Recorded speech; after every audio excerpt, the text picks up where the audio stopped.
हाँ जी विद्यार्थियों, सारिਆਂ ਨੂੰ सत श्री अकाल। एक बार फिर तुहाडा सारिਆਂ ਦਾ स्वागत है जी पंजाबी साहित्य की जमात में, जिहदे विच आपां वीर कावधारा बारे पढ़ रहे हैं। वीर कावधारा दे विच आपां पूर्व नानक काल ते नानक काल दीआं जिहड़ियां रचनावां होईआं लोक वारां खास करके उन्हां दी आपां गल कीती सी। फिर आपां एक श्री गुरु हरगोबिंद जी दे जिहड़े माखा ते नत्थूमल जिहड़े ढाडी सी उन्हां दी आपां गल कीती। नत्थूमल ते एक होर मैनूं नाम शायद विसर गया, तुसीं देख लेना वो भी नाम। एक गुरु गोबिंद सिंह जी नाल संबंधित वार उन्हां दे आपां उदाहरण देखे सी। हुण आपां चलदे हां उत्तर नानक काल। मैं तुहानूं मिलदा दा पेज नंबर दस्सिया सी 253 254 नंबर पेज ते आ जाओ। वीर कावधारा 18वीं सदी है जिहड़ी राजसी उथल पुथल वाली सीगी। इस काल दे विच पहिलां वर्गों कोई ਸਾਹਿਤਕ उन्नति तां नहीं होई उत्तर नानक काल दे विच, क्योंकि मुगलों का राज है जिहड़ा खत्म हो रहा सी। उस तो बाद की है, हाँ कुछ वारां ते जंगनामिਆਂ की रचना होंदी है। सब तो पहला वार वीर रसी साहित्य का प्रमुख काव्य रूप है जिहड़ा वार है। ध्यान रखियो, वार वीर रसी साहित्य का प्रमुख काव्य रूप है, जंगनामा नहीं गा। थोड़ा जिहा इस गल नूं याद रखना तुसीं। जंगनामा बाद विच दूजे नंबर ते आउंदा, प्रमुख है जिहड़ा वो वार है। पहला कुछ वारां की रचना की गई है जी। वार भेड़े की पातशाही 10वीं। गुरु गोबिंद सिंह जी ने अपनी जिंदगी दे विच 14 जंगां लड़ियां, इतिहास दे विच लिखिआ 14। वो जड़ियाँ उहदे विच की है कि जंग दे विच की हुंदा, आपस दे विच योद्धे भिड़दे आ। भिड़ना, भेड़ा मतलब हुंदा भिड़न वाला, लड़ाका जिसनूं कह दिंदे आपां, फाइटर जिन्हों आप इंग्लिश च कहने फाइटर। सो ये भेड़े का मतलब है फाइटर, लड़ाका। इस वार नूं गुरु गोबिंद सिंह जी की वार जां भेड़ा गुरु गोबिंद सिंह जी की भी कहा जाता है। वार भेड़े की पातशाही 10वीं। ये लेखक का नहीं पता भी ये वार किहने लिखी है, पर इहदा नाम की है देख लो। ये विचों प्रश्न आऊगा, तुसीं कहोगे भी ये तो है ही नहीं सिलेबस च। वार भेड़े की तो दे ही नहीं रखी, एवें किवें नहीं। 11वीं वाली किताब है, ये छड्डना नहीं कुछ भी। आ जाओ।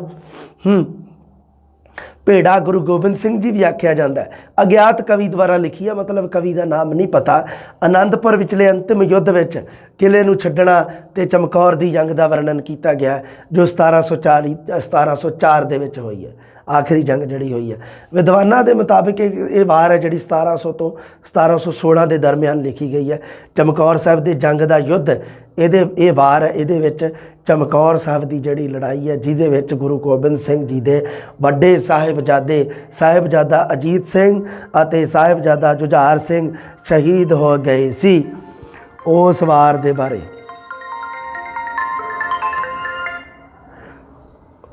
वो जड़ी जंग है चमकौर की जंग कहा जाता, उन्होंने चमकौर साहिब। भेड़ा पिया चमकौड़ विच वजन कणकारां, वजन कड़नाटां करनाई अरनाटां भेरी गज्जियां, उत्थे बरछे छोड़न लाटां सूरज सामने, उत्थे 1 लख घोड़ा जाटां 2 लख मोगलां, उत्थे तीरी अंबरां माटां लड़दे सूरमे, धौले दे हड्ड आटा होई इछ दे। इस वार दियाँ कुल 24 पौड़ियाँ ध्यान में रखियो। वार भेड़े की पातशाही 10वीं। इसका दूसरा नाम इस वार नूं गुरु गोबिंद सिंह जी की वार भी कहा जाता है, भेड़ा गुरु गोबिंद सिंह भी कहा जाता है। मान लो पूछ ले भी भेड़ा गुरु गोबिंद सिंह जी वार दियाँ कितनियाँ पौड़ियाँ जी 24। भेड़ा गुरु गोबिंद सिंह जी की वार दियाँ कितनियाँ पौड़ियाँ जी 24। वार भेड़े की पातशाही 10वीं दियाँ कितनियाँ पौड़ियाँ जी 24। एक होर प्रश्न, इस वार भेड़े की पातशाही 10वीं में किहड़े जंग का जिक्र किया गया है? चमकौर की जंग का। गुरु गोबिंद सिंह जी की वार में किहड़ी जंग का जिक्र है? चमकौर की जंग का। भेड़ा गुरु गोबिंद सिंह जी की वार में किहड़े जंग का जिक्र है? चमकौर की जंग का। तिन्ने तरीके नाल याद रखियो, मतलब तिन्ने नाम ये तुसीं याद रखने हैं बेटा जी। तिन्ने नाम अलंकार वरतों युद्ध खेत्र नूं माहौल नूं अपनाया गया, ठीक है। चंडी दी वार का प्रभाव है इस ते स्पष्ट दृष्टिगोचर होंदा है, भी ध्यान रख लियो। कुदरती मान लो प्रश्न पूछना होवे, एग्जामिनर का दिमाग थोड़ा जिहा किते खराब हो जाए, सटक जे, वो पूछना चाहे भी चंडी दी वार का प्रभाव किहड़ी वार दे उपर पैंदा है, तो तुसीं कहो जी वार भेड़े की पातशाही 10वीं। हुण आ गई वार पातशाही 10वीं की, उपर नाम हैगा वार भेड़े की पातशाही 10वीं। इहदा नाम है वार पातशाही 10वीं। ये पार भाई गुरदास सिंह की रचना। एक होया भाई गुरदास भल्ला ਜੋ ਤਾਂ ਹੈਗੇ ਆ ਗੁਰੂ ਅਰਜਨ ਦੇਵ ਜੀ ਵੇਲੇ ਆਦਿ ਗ੍ਰੰਥ ਦੇ ਪਹਿਲੇ ਲਿਖਾਰੀ, ਪਹਿਲੇ ਰਾਈਟਰ ਭਾਈ ਗੁਰਦਾਸ ਭੱਲਾ। ਇੱਕ ਹੋਇਆ ਗੁਰੂ ਗੋਬਿੰਦ ਸਿੰਘ ਜੀ ਵੇਲੇ, ਇੱਕ ਗੁਰੂ ਅਰਜਨ ਦੇਵ ਜੀ ਵੇਲੇ ਹੋਇਆ, ਜਿਨ੍ਹਾਂ ਨੇ ਗੁਰੂ ਗ੍ਰੰਥ ਸਾਹਿਬ ਜੀ ਦੀ ਸੰਪਾਦਨਾ ਦੇ ਵਿੱਚ as a writer, as a ਲਿਖਾਰੀ ਕੰਮ ਕੀਤਾ। ਤੇ ਇੱਕ ਹੋਇਆ ਗੁਰੂ ਗੋਬਿੰਦ ਸਿੰਘ ਜੀ ਵੇਲੇ ਜਾਂ ਉਸ ਤੋਂ ਬਾਅਦ, ਜਿਸ ਨੂੰ ਕਈ ਵਾਰ ਭਾਈ ਗੁਰਦਾਸ ਭੱਲੇ ਦੀ ਰਚਨਾ ਵੀ ਮੰਨ ਲਿਆ ਜਾਂਦਾ। ਕਈ ਵਿਦਵਾਨ ਮੰਨ ਲੈਂਦੇ ਆ, ਤਾਂ ਹੀ ਤਾਂ ਆਪਣੇ ਵਾਰਾਂ ਦੇ ਵਿੱਚ ਫਰਕ ਪੈਂਦਾ। ਭਾਈ ਗੁਰਦਾਸ ਜੀ ਦੀ ਰਚਨਾ 39 ਵਾਰਾਂ ਜਿਹੜੀਆਂ 39 40 ਵਾਰਾਂ ਕਿਹਾ ਜਾਂਦਾ, ਕਿਤੇ 40 ਵੀ ਕਹਿ ਦਿੰਦੇ ਆ, ਕਿਤੇ 41 ਵੀ ਕਹਿ ਦਿੰਦੇ ਆ। ਉਹ ਵਾਰ ਵੀ ਇਸੇ, ਇਹ ਹੈ ਜਿਹੜੀ 41 ਨੰਬਰ ਵਾਰ ਹੈ ਜਿਹੜੀ, ਉਹ ਭਾਈ ਗੁਰਦਾਸ ਸਿੰਘ ਦੀ ਰਚਨਾ ਹੈ। ਉਹਦੇ ਵਿੱਚ ਲਿਖਿਆ ਹੋਇਆ ਵਾਹ ਵਾਹ ਗੋਬਿੰਦ ਸਿੰਘ ਆਪੇ ਗੁਰਚੇਲਾ। ਮੈਨੂੰ ਲੱਗਦਾ ਉਹ ਪੰਕਤੀਆਂ ਆ ਦੇਖੋ, ਵਾਹ ਵਾਹ ਗੋਬਿੰਦ ਸਿੰਘ ਆਪੇ ਗੁਰਚੇਲਾ। ਹੁਣ ਇੰਨਾ ਤਾਂ ਕਾਮਨ ਸੈਂਸ ਹੀ ਹੈ ਨਾ ਵੀ ਉਹ ਜਿਹੜੇ ਭਾਈ ਗੁਰਦਾਸ ਭੱਲਾ ਹੋਏ ਆ ਗੁਰੂ ਅਰਜਨ ਦੇਵ ਜੀ ਵੇਲੇ, ਉਹ ਤਾਂ ਗੁਰੂ ਗੋਬਿੰਦ ਸਿੰਘ ਦਾ ਜ਼ਿਕਰ ਨਹੀਂ ਨਾ ਕਰ ਸਕਦੇ। ਗੁਰੂ ਗੋਬਿੰਦ ਸਿੰਘ ਜੀ ਤਾਂ ਬਾਅਦ 'ਚ ਹੋਏ ਆ, ਬਾਅਦ ਜਿਹੜਾ ਸ਼ਖਸ ਹੋਇਆ ਉਹਦਾ ਜ਼ਿਕਰ ਕਿਵੇਂ ਹੋ ਜਾਊਗਾ? ਇਹ ਤਾਂ ਥੋੜ੍ਹਾ ਜਿਹਾ ਕਾਮਨ ਸੈਂਸ ਹੈ। ਪਰ ਚਲੋ ਠੀਕ ਹੈ, ਆ ਜਾਓ ਜੀ ਗੱਲ ਕਰਦੇ ਹਾਂ ਆਪਾਂ। ਭਾਈ ਗੁਰਦਾਸ ਸਿੰਘ ਦੇ ਜੀਵਨ ਸੰਬੰਧੀ ਕੋਈ ਜਾਣਕਾਰੀ ਨਹੀਂ ਮਿਲਦੀ। ਇਹ ਰਚਨਾ ਜਿਹੜੀ ਹੈ ਖਾਲਸਾ ਪੰਥ ਦੀ ਸਾਜਨਾ ਦਾ ਵਰਣਨ ਹੈ ਇਸ ਦੇ ਵਿੱਚ। 1699 ਦੇ ਵਿੱਚ ਗੁਰੂ ਗੋਬਿੰਦ ਸਿੰਘ ਜੀ ਨੇ ਖਾਲਸਾ ਪੰਥ ਸਾਜਿਆ ਸੀ। 1699 13 ਅਪ੍ਰੈਲ 1699 ਵਿਸਾਖੀ ਵਾਲੇ ਦਿਨ ਰਚਿਆ ਖਾਲਸਾ ਪੰਥ ਸਾਜਿਆ ਸੀ। ਉਸ ਖਾਲਸਾ ਪੰਥ ਦੀ ਘਟਨਾ ਨੂੰ ਇਸ ਵਾਰ ਦੇ ਵਿੱਚ ਦੱਸਿਆ ਗਿਆ ਹੈ। ਵਾਰ ਭੇੜੇ ਕੀ ਪਾਤਸ਼ਾਹੀ 10ਵੀਂ ਵਿੱਚ ਚਮਕੌਰ ਸਾਹਿਬ ਦੀ ਜੰਗ ਦਾ ਵਰਣਨ ਹੈ। ਵਾਰ ਪਾਤਸ਼ਾਹੀ 10ਵੀਂ ਕੀ ਦੇ ਵਿੱਚ ਕਿਹਦਾ ਜ਼ਿਕਰ ਹੈ ਬੇਟਾ ਜੀ? ਖਾਲਸਾ ਪੰਥ ਦੀ ਸਾਜਨਾ ਦਾ। ਇਸ ਵਾਰ ਦੀਆਂ 28 ਪੌੜੀਆਂ ਹਨ। ਪਹਿਲੀਆਂ 20 ਪੌੜੀਆਂ ਦੀ ਅਖੀਰਲੀ 20ਵੀਂ ਪੌੜੀ ਵਿੱਚ ਰਚਨਾ ਦਾ ਮਹਾਤਮ, ਰਚਨਾ ਦਾ ਢੰਗ ਅਤੇ ਲਹਿਜਾ ਵੀ ਅਗਲੀਆਂ 8 ਪੌੜੀਆਂ ਤੋਂ ਵੱਖਰਾ। ਕੁੱਲ 28 ਪਹਿਲੀਆਂ 20 ਪੌੜੀਆਂ ਦੀ ਰਚਨਾ ਜਿਹੜੀ ਉਹ ਅਲੱਗ ਹੈ। ਇਸ ਲਈ ਇਹਨਾਂ 28 ਪੌੜੀਆਂ ਨੂੰ 20 ਅਤੇ 8 ਪੌੜੀਆਂ ਦੇ 2-2 ਭਾਗ ਕੀਤੇ ਹੋਏ ਆ, ਕਿਉਂਕਿ ਪਹਿਲੀਆਂ 20 ਦਾ ਅਲੱਗ ਸਿਸਟਮ ਹੈ, ਦੂਸਰੀਆਂ 8 ਦਾ ਅਲੱਗ ਹੈ। 20 ਤੇ 8 28। ਅਗਲੀਆਂ 8 ਪੌੜੀਆਂ ਵਿੱਚ ਗੁਰੂ ਸਾਹਿਬਾਨਾਂ ਸੰਬੰਧੀ ਜ਼ਿਕਰ ਕੀਤਾ ਹੈ। ਪਹਿਲੀਆਂ 20 ਪੌੜੀਆਂ ਦੇ ਹਰ ਪੌੜੀ ਦੀ ਆਖਰੀ ਸਤਰ ਰਚਨਾ ਦਾ ਮਹਾਤਮ ਦਰਜਾ। ਆਖਰੀ ਸਤਰ ਕੀ ਲਿਖੀ ਹੋਈ ਹੈ? ਵਾਰੀ ਵਾਰੀ ਕੀ ਰਿਪੀਟ ਹੁੰਦੀ ਹੈ? ਵਾਹ ਵਾਹ ਗੋਬਿੰਦ ਸਿੰਘ ਆਪੇ ਗੁਰਚੇਲਾ, ਵਹ ਪ੍ਰਗਟਿਓ ਮਰਦ ਗਮੜਾ ਵਰਿਆਮ ਅਕੇਲਾ, ਵਾਹ ਵਾਹ ਗੋਬਿੰਦ ਸਿੰਘ ਆਪੇ ਗੁਰਚੇਲਾ। ਹਾਂਜੀ, ਇਹ ਅੱਗੇ 20ਵੀਂ ਪੌੜੀ ਵਿੱਚ ਇਸ ਨੂੰ ਵਾਰ ਭਗਉਤੀ ਦੀ ਨਾਮ ਦਿੱਤਾ ਗਿਆ। ਇਹ ਵਾਰ ਭਗਉਤੀ ਜੋ ਪੜ੍ਹੇ ਅਮਰਾ ਪਦ ਪਾਏ। ਇਸ ਵਾਰ ਨੂੰ, ਵਾਰ ਪਾਤਸ਼ਾਹੀ 10ਵੀਂ ਕੀ ਨੂੰ 20ਵੀਂ ਪੌੜੀ ਦੇ ਵਿੱਚ ਇਸ ਵਾਰ ਦਾ ਨਾਮ ਕੀ ਦਿੱਤਾ ਗਿਆ? ਵਾਰ ਭਗਉਤੀ। ਯਾਦ ਰੱਖਿਓ ਤੁਸੀਂ ਇਸ ਚੀਜ਼ ਨੂੰ, ਉੱਥੇ ਪ੍ਰਸ਼ਨ ਆਉਣਗੇ ਐਵੇਂ ਦੇ।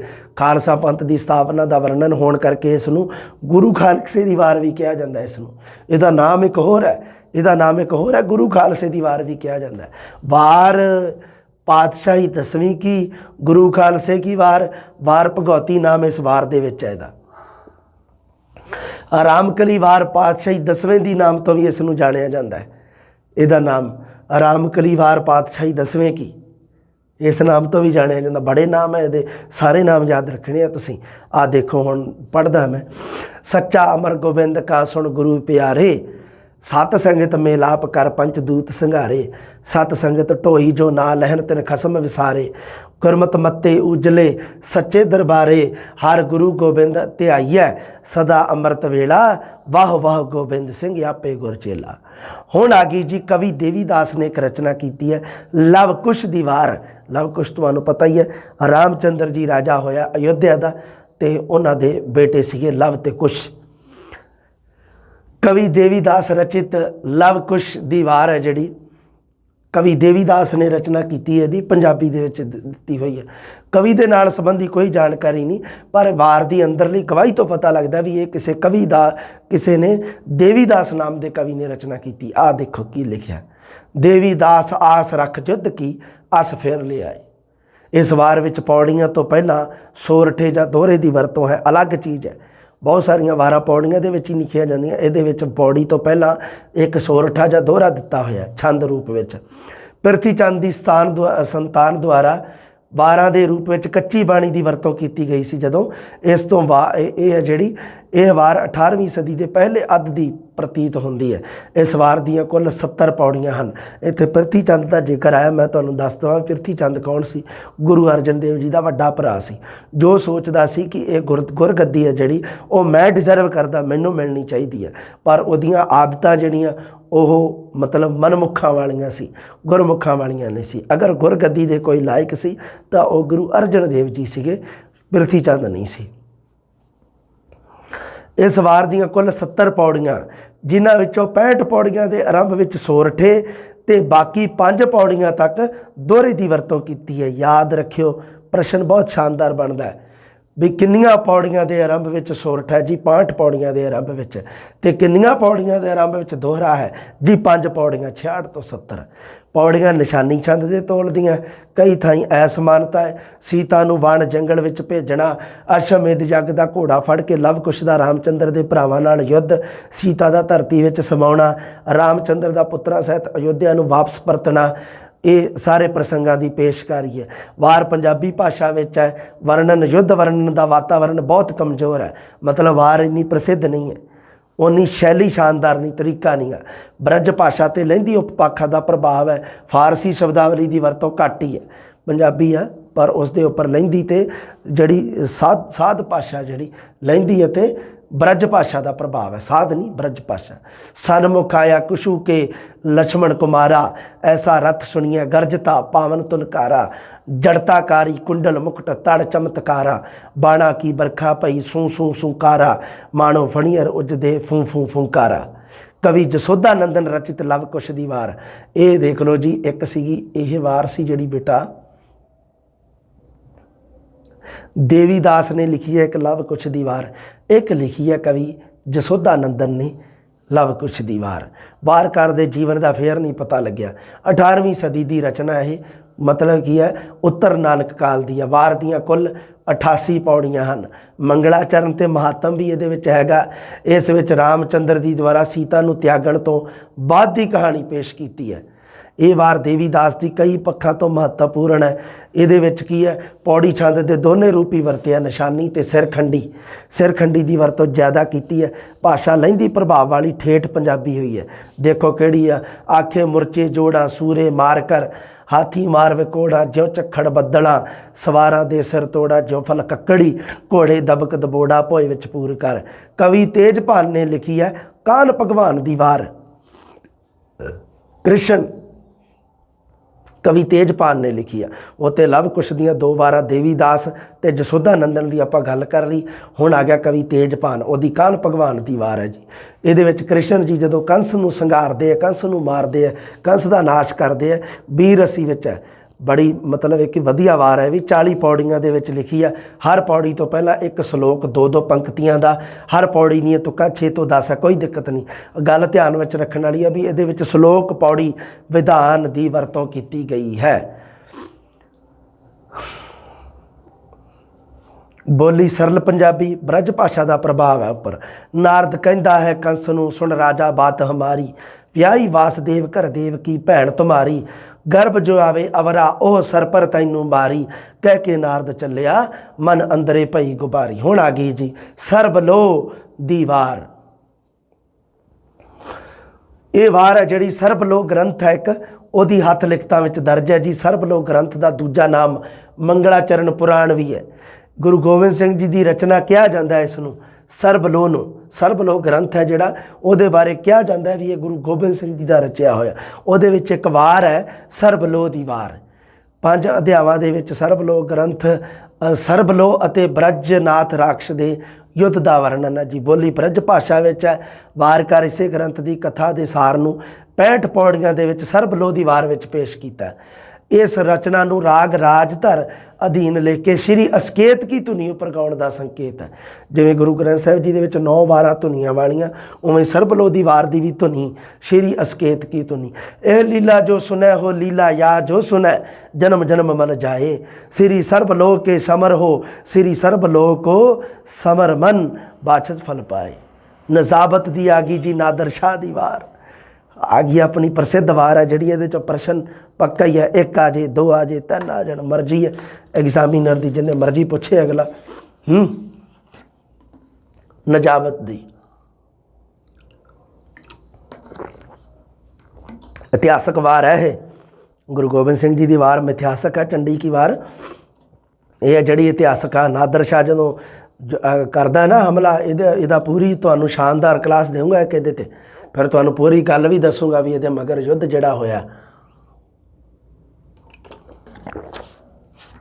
मुहम्मद शाह रंगीला सीगा उदों राजा अपने दिल्ली के तख्त ते उदों जिहड़ी होई मुहम्मद शाह रंगीले दिल्ली का कतलेआम इस वार दे विच दिता होया। मुहम्मद शाह रंगीला जदों हार जाता नादर शाह तो, काल की सब तो उत्तम वार है ये, उत्तर नानक काल दे विच रची हुई। चंडी की वार तो बाद पंजाबी वार काव्य के इतिहास विच दूजी प्रमुख वार है। एक इतिहासक वार है नादर शाह दी वार, नजाबत दी वार, नजाबत दी पौड़ी, नाम बहुत है ये। नजाबत ने रची है, कवि नजाबत ने। वार का नाम है वार नादर शाह, दूसरा नाम नजाबत दी वार, वार नादर शाह, नजाबत दी पौड़ी। 1892 विच की होया, लार्ड मैकलिंगन नाम सुनिया होया तुसीं, उन्हें पंडित हरी कृष्ण कौल नूं ये वार नूं इकत्तर करन दी जिम्मेवारी दी। पंडित हरी कृष्ण कौल नूं कहंदा लो भी कौल साहब तुसीं अपना कौल पूरा करो, तुसीं अपना एक वचन निभाओ। पंडित हरी कृष्ण कहंदा हाँ जी दसो। लार्ड मैकलिंगन नूं कहंदा, वो कहंदा जी एक वार है वो तुसीं इकट्ठी करो, नजाबत दी लिखी हुई है वार नादर शाह। ते उन्हें की कीता, हरी कृष्ण कौल जी ने मरासियां दे मूँहों सुन के 854 तुकां दी इस वार नूं तरतीब दित्ती। पहली वार किहदे विच इह journal of the Punjab historical society which प्रकाशित किया एक रसाले दे विच। बाद विच सन 1905 विच सरदार करम सिंह हिस्टोरीयन, प्रसिद्ध इतिहासकार पंजाबी दा सरदार करम सिंह हिस्टोरीयन ने यह वार किसी मरासी कोलों सुनी ते खालसा कुमार पत्तर विच प्रकाशित की। इस वार का पूरा पाठ प्राप्त नहीं होया, कई थावां तो लड़ी टुटदी है। दिल्ली के कतलेआम का जिक्र नहीं किया इहदे विच। उस तो बाद नादर शाह ने जदों मुहम्मद शाह रंगीले नूं हराता, मुहम्मद शाह रंगीला मुगल बादशाह सीगा जिहड़ा, औरंगजेब तो बाद मैनूं लगदा वो बनदा जदों ਤਾਂ ਉਹਦੇ ਵਿੱਚ ਕੀ ਆ ਵੀ ਇਹ ਜ਼ਿਕਰ ਹੈ ਜਿਹੜਾ ਵਿੱਚ ਜਿਵੇਂ ਉਸ ਤੋਂ ਬਾਅਦ ਨਾਦਰ ਸ਼ਾਹ ਤੇ ਉਹਦੇ ਫੌਜੀਆਂ ਨੇ ਦਿੱਲੀ ਦੇ ਵਿੱਚ ਬਹੁਤ ਲੋਕਾਂ ਦਾ ਕਤਲੇਆਮ ਕੀਤਾ, ਉਹਦਾ ਜ਼ਿਕਰ ਨਹੀਂ ਹੋਇਆ ਇਸ ਵਾਰ ਦੇ ਵਿੱਚ। ਇਸ ਕਰਕੇ ਇੰਨੀ ਗੱਲ ਤੋਂ ਪਤਾ ਲੱਗਦਾ ਵੀ ਇਹ ਵਾਰ ਜਿਹੜੀ ਹੈ ਅਧੂਰੀ ਹੈ। ਇਸ ਵਾਰ ਦੇ ਆਧਾਰ ਤੇ ਹੀ ਪ੍ਰਾਪਤ ਹਵਾਲਿਆਂ ਤੋਂ ਪਤਾ ਲੱਗਦਾ ਵੀ ਕਵੀ ਦਾ ਨਾਮ ਹੈ ਨਜਾਬਤ। ਨਜਾਬਤ ਗੱਲਾਂ ਅਗਲੀਆਂ ਵੱਡੀ ਗੋਟ ਮਾਰੀ ਸ਼ਤਰੰਜ ਦੀ।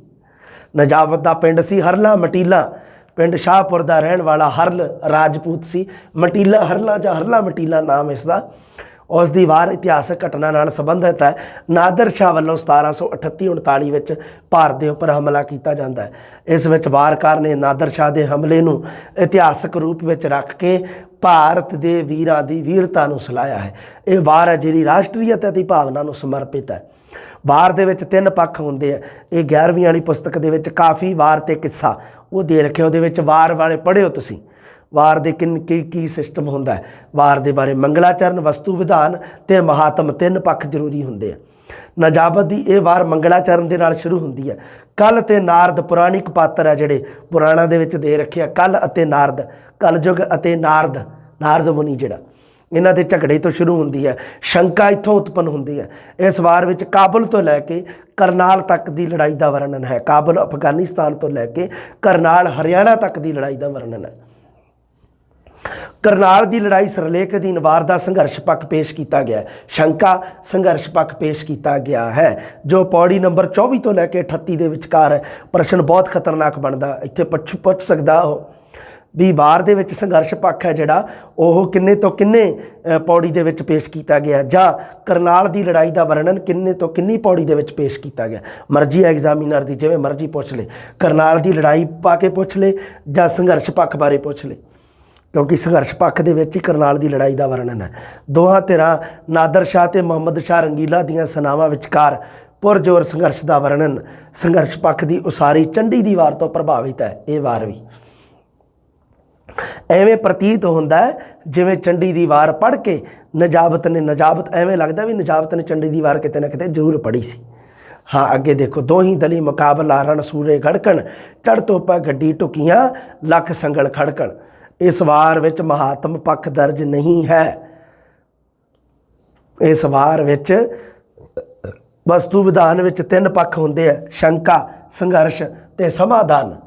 समाधान का मतलब होंदा भी नतीजा की रहा, कौन जितया कौन हारिया, उस तो बाद की नतीजा रहा, वो नहीं दिता होया। हालांकि इन्ना पता है भी नादर शाह की जित हुई सी, पर यह नहीं इस दे विच अगे जिक्र नहीं किया भी उस तो बाद नादर शाह ने दिल्ली का की हशर किया। ये गल नहीं लिखी हुई, इस करके ये महात्म मिस है इस वार दे विच। क्योंकि नजाबत एक समर्थ वारकार है, जो मंगलाचरण तो लैके संघर्ष पक्ष तक लिख सकता गल, तो समाधान पक्ष भी तो लिख ही सकता सीगा। इस करके मन्निया जाता, पर पता नहीं गा भी हुण इहदा महात्म जिहड़ा उसारिया कि नहीं उसारिया सी, गवाच गया, लभा नहीं। उपमा रूपक दृष्टांत अलंकारां दी वरतों कीती है। छंद विच निशानी, सिरखंडी, दवैया, सद, इन्ने छंदां दी वरतों कीती है उन्हें। इस बोली के मुहावरे पंजाबी जनजीवन नाल संबंधित हैं। हुण आ गई जी कवि पीर मुहम्मद कासबी की रचित है चट्ठियां दी वार। कवि पीर मुहम्मद ने लिखी है जी, प्रमुख वार है जी, इसका करता पीर मुहम्मद है। कह तू पीर मुहम्मदा एक गल ज्ञान, कह तू पीर मुहम्मदा की हाल सवारा। इन्हां पंक्तियों तो पता लगता है भी ये चट्ठियां दी वार है जी पीर मुहम्मद की। अगे आ जाऊगा भी चट्ठे सी कौन, मेरे हिसाब नाल तां लिखी हुई कहानी। दूजा प्रमाण किस्साकार ये मिलता है मुहम्मद बख्श की रचना सैफुल मलूक दे विच पीर मुहम्मद की चट्ठियां दी वार का जिक्र आता है। आ बहुत बारी सुनिया तुसी नाम, मियाँ मुहम्मद बख्श की रचना किस्सा रचिया इन्हें सैफुल मलूक। दूजा पीर मुहम्मद चट्ठा मौजे नूना वाली, चट्ठे दी इस वार बनाई मूरी भरे उस्थाली। पीर मुहम्मद का पिंड सी नूना वाली, जिला गुजरात का वसनीक, चट्ठे सरदारां दा नौकर सी। चट्ठियां दी वार लिखी है ने। पीर मुहम्मद का सिर्फ इको एक ही वार ही मिलती है, ये सिर्फ मुसलमानों में ही हरमन प्यारी हुई, क्योंकि ये ज़्यादातर मुसलमानों के नाल संबंधित। पीर मुहम्मद की चट्ठियां दी वार दियां 91 पौड़ियां। ये वार फारसी लिपि विच लिखी गई है, जो लाहौर के काजी फजल हक ने कोई अधूरा खरड़ा हथ लिखत कोई उहदे तो प्राप्त हुई सी। ये वार विच की लिखिया देखो जी। युद्ध महाराजा रणजीत सिंह के पिता सरदार महा सिंह ते जिला गुजरांवाला के पिंड विच रह रहे मुसलमान राजपूतों के विचकार हुए युद्ध का वर्णन करती है। मुसलमान राजपूत उदों एक मतलब एक मान लो भी मुसलमानों के इधरों विआह की प्रथा जो दोनों के विच कौमां दे विच हो जाए ना, तो उदों एक नवीं कौम जन्म लैंदी है। राजपूतां ते मुसलमानों के विवाहिक संबंध जो होए तो उन्होंने कहा जाता जी मुसलमान राजपूत। युद्ध का वर्णन करती है। ये युद्ध होया कित्थे है? रसूल नगर ते मनचार विखे। मुसलमान राजपूतों का आगू सी पीर मुहम्मद खान, उन्हों का पुत्र सी चट्ठा सरदार गुलाम मुहम्मद चट्ठा। मनचार की गढ़ी के उपर उदों काबज सी। अगे देखो, हाँ 1790 ईस्वी विच महा सिंह महाराजा रणजीत सिंह के पिता महा सिंह ने महाराजा रणजीत सिंह के पिता महा सिंह ने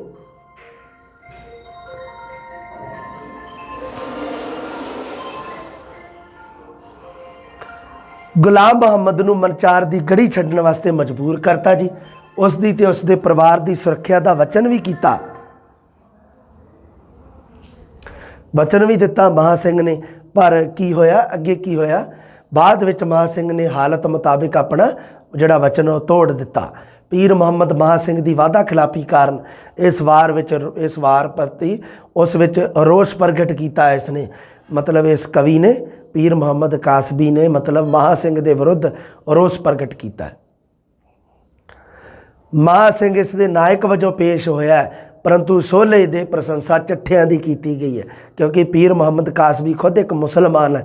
सो मुसलमान होकर एक मुसलमान दी ही प्रशंसा करूगा। हालांकि वार का नायक कौन है ये देख लो तुसी, महा सिंह है। महाराजा रणजीत सिंह पंजाब का प्रसिद्ध राजा होया, जिहड़ा उसका पिता। इतों तक कि प्रतिनायक चट्ठे सरदारां ते ही वार का सिरलेख रखा गया।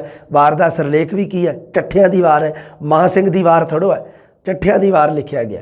वारकार इस वार विच काव न्या पक्षों निरपक्ष नहीं है, ये निरपक्ष नहीं गा, पक्षपात लै रहा हो, मतलब एक जाने का ही ये वार का ये लिखण का तरीका नहीं है। वो नायक नूं प्रतिनायक ते प्रतिनायक नूं नायक विच तब्दील करन दा दोषी बन जाता है। महा सिंह नूं तां उहने विलन के रूप में पेश किया, ते जिहड़े चट्ठे सीगे सरदार उन्हां नूं उसने एक्टर नायक बना के पेश किया। ਇਹ ਹੋ ਸਕਦਾ ਹੈ, ਵਿਦਵਾਨ ਕਹਿੰਦੇ ਵੀ ਹੋ ਸਕਦਾ ਉਹਨੇ ਇਨਾਮ ਪ੍ਰਾਪਤ ਕਰਨ ਵਾਸਤੇ ਇਹ ਕੀਤੀ ਹੋਵੇ। ਮੀਆਂ ਮੁਹੰਮਦ ਬਖਸ਼ ਵੀ ਲਿਖਦਾ ਹੈ ਕਿ ਮੋਹਰੀ ਭਰੀ ਉਸ ਥਾਲੀ ਵੱਲ ਸੰਕੇਤ ਕਰਦਾ ਹੈ। ਇਹ ਪਤਾ ਲੱਗਦਾ ਇਸ ਗੱਲ ਤੋਂ ਕਿ ਇਹ ਇਸ ਨੇ ਜ਼ਰੂਰ ਕਿਤੇ ਨਾ ਕਿਤੇ ਮਤਲਬ ਕਿਸੇ ਲਾਲਚ ਵਿੱਚ ਆ ਕੇ ਲਿਖੀ ਹੈ, ਸ਼ਾਇਦ ਹੋ ਸਕਦਾ ਹੈ, ਸ਼ਿਓਰ ਨਹੀਂ। ਇਸ ਵਾਰ ਦੀਆਂ 98 ਪੌੜੀਆਂ ਹਨ। ਪੌੜੀਆਂ ਦੀ ਤੁਕਾਂ ਦੀ ਗਿਣਤੀ ਦਾ ਕੋਈ ਦਿੱਕਤ ਨਹੀਂ, 98 ਪੌੜੀਆਂ ਧਿਆਨ ਵਿੱਚ ਰੱਖਣੀਆਂ। ਲੱਗੀ ਸੱਟ ਨਗਾਰਿਆਂ ਪਏ ਮਾਰੂ ਵੱਜਣ, ਤੋਪਾ ਹਰੇ ਜੰਬੂਰ ਚੇਜਿਓ ਬੱਦਲ ਗੱਜਣ, ਘੋੜੇ ਕਰਨ ਸ਼ਤਾਬੀਆਂ ਉੱਠ ਕਟਕੋਂ ਭੱਜਣ, ਤੇਗਾ ਬਹੁਤ ਪਿਆਸੀਆਂ ਨਾ ਰਤੋਂ ਰੱਜਣ, ਸੁਲਹ ਕਰੇਂਦੇ ਮੌਤ ਦੀ ਨਾ ਮਿਲਦੇ ਸੱਜਣ, ਪਰ ਦੁਸ਼ਮਣ ਵੇਖ ਕੇ ਨਾ ਪਰਦੇ ਕੱਜਣ। ਹੁਣ ਇਹ ਜਿਹੜੇ ਦੇਖੋ ਜੀ, ਇਹ ਵਾਰ ਦਾ ਉਦੇਸ਼ ਉਤਸ਼ਾਹ ਤੇ ਵੀਰ ਰਸ ਨੂੰ ਪੈਦਾ ਕਰਨਾ ਹੁੰਦਾ, ਨਾਇਕ ਦੀ ਮਹਾਨਤਾ ਪ੍ਰਸ਼ੰਸਾ ਤੇ ਜਿੱਤ ਨਾਲ ਪੈਦਾ ਹੁੰਦਾ। ਪਰ ਇਹਦੇ ਵਿੱਚ ਕੀ ਹੋਇਆ, ਨਾਇਕ ਮਹਾਂ ਸਿੰਘ ਨੂੰ ਜਦੋਂ ਧੋਖੇਬਾਜ਼ ਸਿੱਧ ਕਰਤਾ ਤਾਂ ਇਹ ਵਾਰ ਆਪਣੇ ਮੂਲ ਮਨੋਰਥ ਤੋਂ ਭਟਕ ਜਾਂਦੀ ਹੈ, ਉਦੇਸ਼ ਤੋਂ। ਸ੍ਰੇਸ਼ਟ ਦਰਜਾ ਨਹੀਂ। ਹੁਣ ਆ ਗਈ ਜੀ ਚੌਧਰੀਆਂ ਦੀ ਵਾਰ, ਕਵੀ ਸਿੱਧਾ ਜੀ ਉਹਨਾਂ ਦੀ ਲਿਖੀ ਹੋਈ। ਨਾਮ ਸਾਰੇ ਚੇਤੇ ਰੱਖਣੀ ਹੈ ਤੁਸੀਂ, ਉੱਥੇ ਪ੍ਰਸ਼ਨ ਜ਼ਰੂਰ ਪੁੱਛੂਗਾ, ਹਟਦਾ ਨਹੀਂ ਐਗਜ਼ਾਮੀਨਰ, ਆਪਦੇ ਵਾਲੀ ਕਰਕੇ ਦਿਖਾਊਗਾ। ਬਾਬੇ ਸਿੱਧ ਜਿਉਣ ਨੇ ਗਾਵਿਆ ਪੀਰ ਕਾਲੇ ਮਹਿਰ ਨੂੰ ਪਿਆਰਾ, ਇੱਕੋ ਇੱਕ ਰਚਨਾ ਮਿਲਦੀ ਹੈ। ਇਸ ਵਾਰ ਨੂੰ ਸਰਦਾਰ ਕਰਮ ਸਿੰਘ ਹਿਸਟੋਰੀਅਨ ਨੇ, ਸਭ ਤੋਂ ਪਹਿਲਾਂ ਕਿਸੇ ਮਰਾਸੀ ਕੋਲੋਂ ਸਰਦਾਰ ਕਰਮ ਸਿੰਘ ਹਿਸਟੋਰੀਅਨ ਦਾ ਨਾਮ ਉੱਪਰ ਵੀ ਇੱਕ ਵਾਰ ਵਿੱਚ ਆ ਚੁੱਕਿਆ ਹੈ।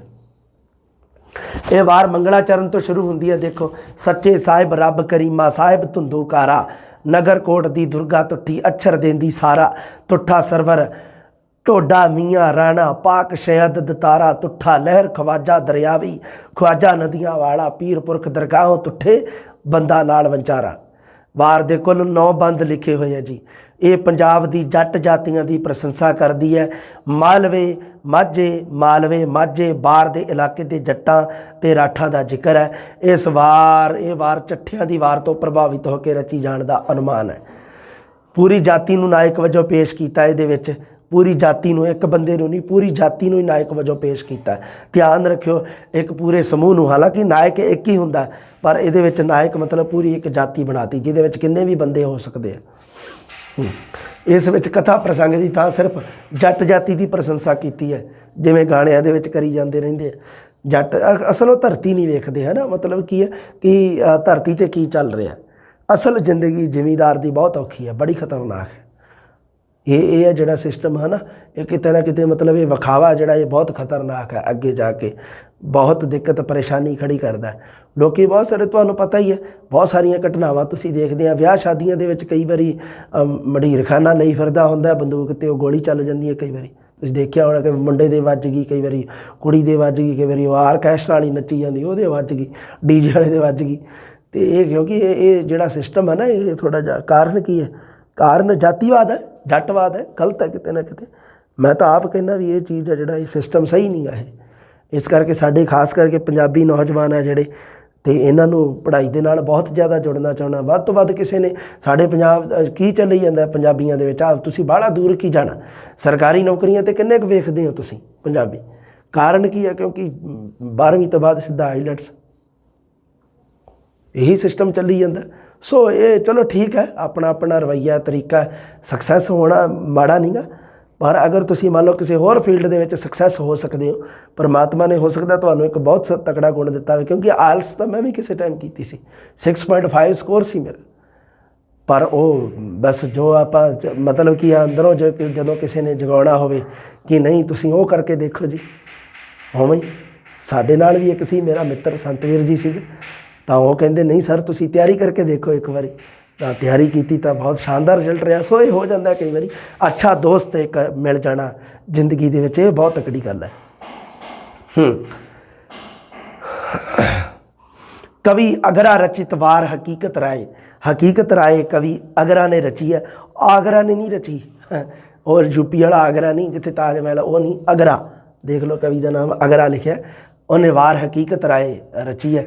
ਅਗਰਾ ਜਾਂ ਅਗਰ ਸਿੰਘ ਨਾਮ ਹੈ ਇਹਦਾ, ਅਗਰ ਸਿੰਘ ਜੀ ਦੁਆਰੇ ਠਾਡੇ ਜੋ ਸੇਵੇ ਸੋ ਪਾਈ। ਮੌਲਾ ਬਖਸ਼ ਕੁਸ਼ਤਾ ਨੇ ਆਪਣੀ ਪੁਸਤਕ ਲਿਖੀ ਹੈ ਕਿਹੜੀ, ਪੰਜਾਬੀ ਸ਼ਾਇਰਾਂ ਦਾ ਤਜ਼ਕਰਾ। ਕਵੀ ਅਗਰਾ ਨੂੰ ਜਾਤ ਦਾ ਸੇਠੀ ਤੇ ਲਾਹੌਰ ਦਾ ਰਹਿਣ ਵਾਲਾ ਦੱਸਿਆ ਹੈ ਜੀ। ਸੁਨੀਲ ਸੇਠੀ ਦਾ ਤਾਂ ਨਹੀਂ ਕੁਛ ਲੱਗਦਾ ਹੈ, ਜਾਂ ਸ਼ਿਲਪਾ ਸ਼ੇਠੀ ਦਾ, ਸੇਠੀ ਲਿਖਿਆ, ਜਾਤ ਦਾ ਸੇਠੀ। ਅਗਰੇ ਦੇ ਕਥਨ ਮੁਤਾਬਕ ਇਹ ਵਾਰ ਉਸਨੇ 1784 ਈਸਵੀ 1841 ਬਿਕਰਮੀ ਵਿੱਚ ਲਿਖੀ। पर हकीकत राय नाल संबंधित घटना 1734 ਵਿੱਚ ਵਾਪਰੀ ਸੀ। अगर इन्हें ये वार देखी तो उस घटना 50 वरे बाद लिखिया। इस वार में वीर हकीकत राय की शहादत को बड़े प्रभावपूर्ण तरीके नाल चितरिया। हकीकत राय कौन सी? सियालकोट निवासी एक बागमलमपुरी का पुत्र सीगा। ਇਹਦੀ शादी बटाले के किशन चंद की सपुत्री नाल बाल अवस्था में ही होगी, उदों हुंदी सी। 12 साल की उम्र में इसनूं मसीत में पढ़न भेजिया, जिथे मुसलमान विद्यार्थियों वालों देवी प्रति अयोग शब्द सुन के उसने विरोध किया। इसते मौलवियों ने उसनूं मुसलमान बनने वास्ते आख्या, परंतु उसके ना मनण ते लाहौर के उस समय शासक जकरिया खान के हुक्म नाल इसनूं लाहौर कोल 1734 में शहीद कर दिता गया। ये वार बहुत वधिया एक मतलब घटना जिहड़ी मतलब कि उसने अपने हकीकत राय ने अपनी देवी प्रति अपने इष्ट प्रति गलत शब्दावली जिहड़ी वो नहीं वरती है ना। हालांकि ये चीज़ का किसी धर्म कौम के नाल संबंध नहीं होंदा। हर धर्म कौम के नाल जिवें कह दिंदे आ गल भी आतंकवाद का संबंध किसी कौम धर्म के नाल नहीं होंदा। गल सच्ची भी है किते ना किते, क्योंकि ये चीज़ है ना जिहड़ी ये हर कौम दे विच मौजूद है। हर कौम दे विच कुछ के नूं बागी कह दिंदे आ, कुछ का अपने आप नूं कह दिंदे आ जी असी मतलब ये देश वास्ते कर रहे हैं, देश भगती वाला सिस्टम बड़ा चलदा। कुछ कह दिंदे नहीं जी असी इस चीज़ नूं आपां देश की एकता अखंडता वास्ते करते हैं। अपना अपना सारिਆਂ दा, पर उसनूं अगर कानूनी नज़रिए तो देखा जाए तो वो सारी चीज़ है ये इस तरह के मायने च आउंदी है, जिवें आ घटना इस तरह आउंदी है। हाँ जी, वार दे कुल 212 बंद आ, बड़े बंद लिखते हुए 212। किस्से दे गुण भी है ये आरंभ में दोहरा ते छंद, तीजे बंद तो बाद पौड़ियाँ शुरू हो जांदियां। वारकार ने देवी ते महादेव शिव जी प्रति अपनी श्रद्धा उत्पन्न करन तो बिना गुरु नानक देव जी ते उसकी चलाई धार्मिक परंपरा प्रति भी श्रद्धा के फुल पेश किए हैं। ध्यान रखियो, गुरु नानक देव जी प्रति भी श्रद्धा इस कवि ने कवि अगरा वार हकीकत राय विच गुरु नानक देव जी प्रति श्रद्धा के फुल अर्पण किए। गुरु नानक अवतार धार के कलयुग अंदर आया, विच 10 अवतार जोत धार के आप समाया। ग्रंथ पोथियां बाणी करके साहिब का नाम ते आया। अगरा कलयुग खत्तरियां दा जंजू गुरु तेग बहादुर रखाया। 2 नाम दिते है, गुरु नानक देव जी का नाम भी लिया ते गुरु तेग बहादुर जी का नाम भी लिया। हुण आ गई जी श्री रामचंद्र जी की वार, कवि जवाहर सिंह ने रची है जी। लिखिया होया भी ये रचना जी कदों हुई है? 1789 हुई है, गुजरात पाकिस्तान दे विच। कवि पिशावर का रहन वाला सी। मन चितला जवाहर सिंह जिस वार बनाई, प्रभु दीन दयाल नूं हर जन सरनाई। रामायण पूरी कीतियां मन होई रशनाई। सम्मत 1854 बिक्रमी सम्मत सन नहीं ईस्वी सन नहीं, ईस्वी सन 1797 बनता। करते वार लिखाई मगर 13वें दोपहर नूं, अच्छा मगर दी 13 तरीक मगर दे महीने की दोपहर नूं धर्म सुध होई। पिशौर असीए गुजरात विच दुबता सब खोई। ये है जी कवि जवाहर सिंह दी श्री रामचंद्र जी की वार। कवि ने तुलसी रामायण वाल्मीकि रामायण नूं आधार बना के पूरी राम कथा नूं इस कहानी दे विच पेश किया है। पौड़ी छंद दे विच निशानी ते सरखंडी दोनों की वरतों की है। बिजली वांगू त्रुटन घड़कन कड़कड़ाए, डार विछुन्नी कूंज ज्यों सीता कुर लावै। रख तली ते चलिया करयापण वाली, ज्यों धन चली देह रह लै पूजन थाली। केंद्री पंजाबी भाषा लहिंदी का प्रभाव है। कवि केशवदास ने लिखी है वार राजा अमर सिंह। कवि केशवदास ने लिखी है किहड़ी वार? राजा अमर सिंह। लो नेड़े ही काम आप 5-7 मिनटां च निपटाइए इनू। हाँ, अमर सिंह दे पट्टी मुसलमान राजपूतां नाल होए युद्ध दा वार शैली विच राजा अमर सिंह। कुल 52 बंद है, सोरठा दोहरा कविता आदि छंदां की वरतों की गई है जी। पौड़ी छंद किते नहीं वरत्या। केशवदास की रचना राजा अमर सिंह दे विच पौड़ी छंद की वरतों नहीं हुई, क्योंकि वार दा तुसी पढ़ोगे ना, तुसी जदों 11वीं वाली जिहड़ी बुक दे विच आपां पढ़ोगे वार दे बारे पढ़ लिओ, उहदे विच लिखिया होया भी टक्कर तां वार दी आत्मा है, दोनों दे विच संघर्ष होना। ते पौड़ी है जिहड़ा ओह वार दा शरीर है, पर इन्हें शरीर ही सारा वार दा डाटा मतलब पौड़ी छंद की वरतों ही नहीं की। सोरठा दोहरा कवित वरत के ते 52 बंद लिख के ते आ गया जी, आ गया केशवदास, आ गया राजा अमर सिंह के बारे लिखी है। बोली ब्रज भाषा है दी। आ गया जी जंगनामा। जंगनामा दूजा बरतांत नाल संबंधित दूजा प्रमुख काव्य रूप है। युद्ध के बरतांत दस्सण वाला एक वार है, एक जंगनामा है। ਫਾਰਸੀ ਦੇ ਮਸਨਵੀ ਕਾਵ ਰੂਪ ਦੇ ਰਜਮੀਆਂ ਤੋਂ ਪੈਦਾ ਹੋਇਆ ਮੰਨਿਆ ਜਾਂਦਾ ਹੈ। ਫਾਰਸੀ ਦੇ ਦੋ ਕਾਵ ਰੂਪ ਸੀ ਮਸਨਵੀ ਦੇ, ਇੱਕ ਬਜਮੀਆਂ ਤੇ ਇੱਕ ਰਜ਼ਮੀਆਂ। ਬਜਮੀਆਂ ਸੀ ਜਿਹੜਾ ਉਹ ਇਸ਼ਕ ਦੇ ਨਾਲ ਸੰਬੰਧਿਤ ਸੀ, ਜਿਹਦੇ ਵਿੱਚੋਂ ਕਿੱਸਾ ਕਾਵ ਪੈਦਾ ਹੋਇਆ।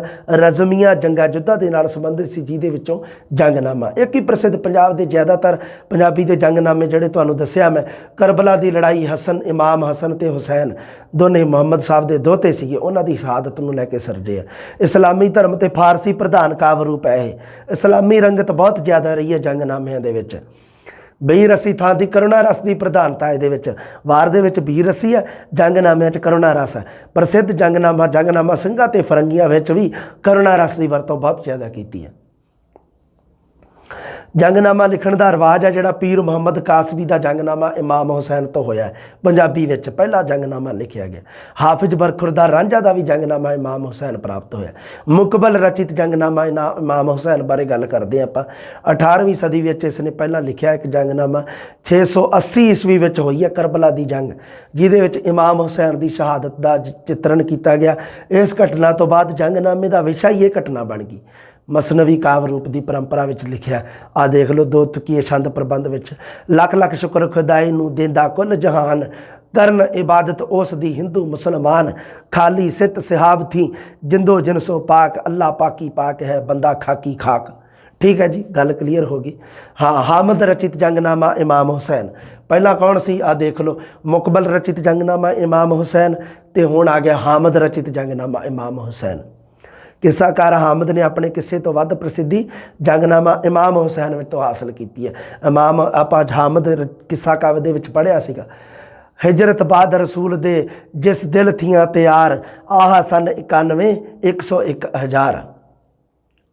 1191 ਹਿਜਰੀ ਦੀ ਗੱਲ ਕਰ ਰਿਹਾ ਹੈ।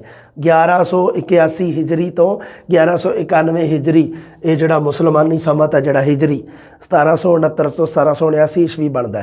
10 ਵਰ੍ਹਿਆਂ ਵਿੱਚ ਪੂਰਾ ਕੀਤਾ ਕਹਿੰਦਾ ਮੈਂ। ਜੰਗਨਾਮਾ ਉਸਨੇ ਸੁਪਾਤਰ ਮਹਾਪੁਰਸ਼ ਵਜੋਂ ਦੀਦਾਰੀ ਸਿੰਘ ਦੇ ਦਰਬਾਰੀ ਵਜ਼ੀਰ ਅੱਲਾ ਬਖਸ਼ ਮਨਹਾਸ ਨੂੰ ਸਮਰਪਿਤ ਕੀਤਾ ਹੈ। ਇਮਾਮ ਹਸਨ ਤੇ ਹੁਸੈਨ ਦੋਨਾਂ ਦੀ ਸ਼ਹਾਦਤ ਦਾ ਕਰਨਾਮਈ ਚਿੱਤਰਨ। ਪਹਿਲੋਂ ਮੈਂ ਹੁਸੈਨ ਦੀ ਕਈ ਸ਼ਹਾਦਤ ਜਾਣ, ਕਿੱਸਾ ਮੂਲ ਨਾ ਆਖਿਆ ਆਹ ਵਿੱਚ ਪਛਾਣ। ਮੈਂ ਵਿੱਚ ਡਿੱਠਾ ਖੁਆਬ ਦੇ ਹਜ਼ਰਤ ਹਸਨ ਹੁਸੈਨ, ਜਿਗਰ ਰਸੂਲ ਅੱਲਾ ਦੇ ਸ਼ਰ ਅੰਦਰ ਸਕਲੈਨ।